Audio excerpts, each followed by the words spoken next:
యెహోవా దృష్టిలో ఎన్నిసారి పడిపోతున్నాము, కానీ దేవుడు కాపాడుతూనే ఉన్నారు.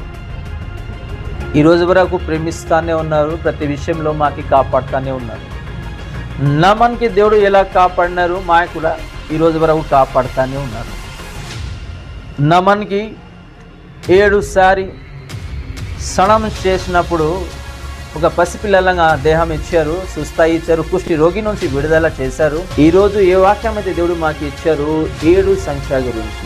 నమన్కి 7 సారి స్నానం చేయండి అన్నప్పుడు నమను స్నానం చేశారు. దేవుడు 7 సారి స్నానం చేసిన తర్వాత కొత్త శరీరం ఇచ్చారు, దేహం ఇచ్చారు, ఒక పసిపిల్లలంగా చేశారు, సుస్థ కుష్టి రోగి నుంచి విడుదల చేశారు. అలాగే ఒక విశ్వాసి ఆట 7 సారి పడిపోతే దేవుడు మళ్ళీ లేపుతున్నారు.